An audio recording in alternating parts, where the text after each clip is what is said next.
Trying to control the mind with the mind is like trying to grab fog.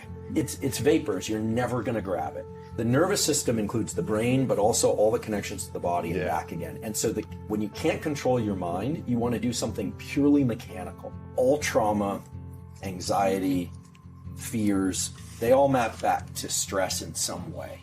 Now, you can have stress without trauma.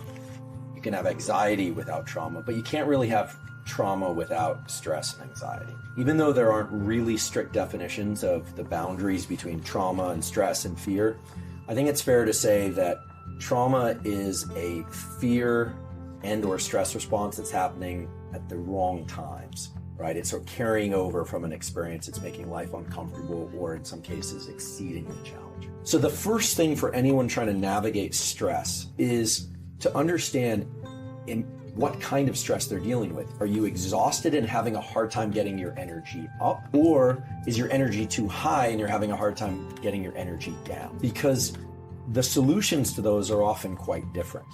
It's very hard to control the mind with the mind. It can be done. I say when in moments of stress, either excessively alert stress or excessively fatigued stress, look to the body because there are mechanisms that have been built into the body designed to do this. Now, the reason I can say that is that the physiological side, the double inhale exhale, is controlled by a specific set of neurons in the brainstem that Jack Feldman's lab discovered.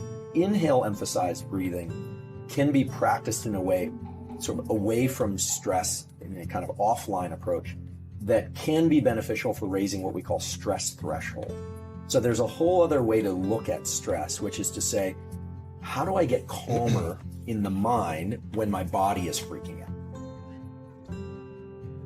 On the other side of things, when you're feeling overwhelmed and fatigued, there are two ways to approach that. First is the kind of foundation of fatigue, which is almost always poor sleep and scheduling of sleep. This is something that doesn't get discussed a lot. I don't think I've discussed this on any podcast previously, but getting better at sleeping is a whole set of practices. But sleep is a slow tool. It's not a real-time tool. Because if you're feeling exhausted and you have to get up and have your day, deal with children, deal with work, deal with life, we can talk about how to get better at sleeping. But in real time, what you want to do is you want to bring more alertness into the system, focus and alertness. The way to do that is to take advantage of a very well-established medical fact. All medical students learn this, all MDs know this, which is that there's a direct relationship between how you breathe and your heart rate. So when we inhale, it almost feels like everything's moving up. But actually what happens is our diaphragm moves down. When that happens, our heart literally gets a little bit bigger. The volume of the heart gets a little bit bigger, which means that whatever blood in there is moving per unit time a little bit slower. And there's a set of neurons in the heart called the sinoatrial node that sends a signal to the brain and says, hey, blood flow is slowing down. And the brain sends a signal back to the heart and says, okay, let's speed up, and speeds up the heart rate. So the short, concise way to put it is when you inhale more vigorously or longer, you're speeding up your heart rate. This actually, there's a name for it in the medical community, but the important thing to understand is as you inhale, you're sending a neural signal to your heart to speed up. And when you exhale, the diaphragm moves up, the heart gets a little bit smaller, literally because there's less space there. Then there's a signal sent to the brain, and the brain sends a signal back and says, slow down the heart rate. So if you want to become more alert, you actually can just simply make your inhales a little bit more vigorous or a little bit longer than your exhale. Longer or more vigorous inhales will speed up your heart rate and make you more alert. Longer or more vigorous exhales will slow down your heart rate and make you less alert. The repetitive breathing more quickly and deeply, this kind of thing, or some variant of that, all through the mouth or all through the nose, brings up the heart rate and causes the adrenal glands, which sit right above the kidneys, to secrete adrenaline. They make you more alert. And you see these big inflections in heart rate when people do this. Typically, it makes people feel agitated at first. They feel a little bit agitated. And then when you exhale and hold your breath for 15 seconds or so, or what you're doing essentially is you're learning to be calm as your body is flooded with all this adrenaline and the heart rate is going. And that is 100% top-down control. What you're doing in those moments is you're learning to take your forebrain and say, fight the temptation to move, fight the temptation to breathe. This particular pattern of breathing, 25 or 30 times, followed by an exhale and a hold, and then a big inhale and a hold, sometimes doing more inhaling and exhaling type repetitive breathing. That is really somebody training themselves how to self-induce stress.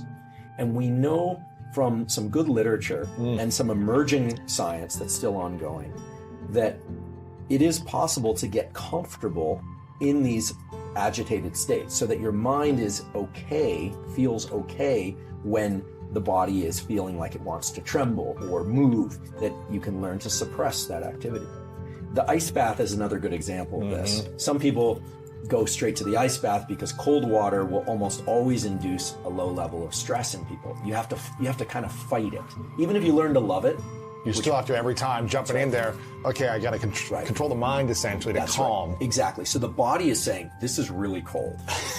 This is really cold. Get out now. And you're pushing back on that, and it's top-down control. It's pure top-down control. And you could do this any number of ways. There's actually something called the hour of pain.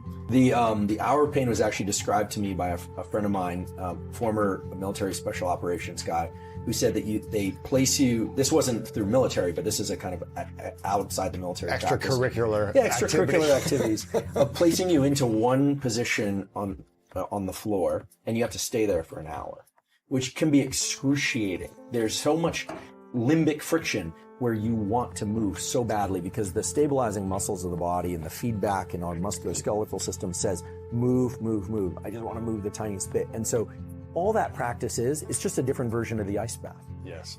You're learning top-down control. So,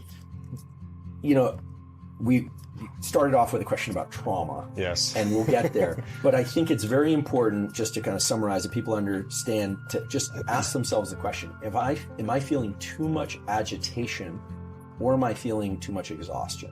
If it's too much agitation, emphasize exhales and do the physiological sigh.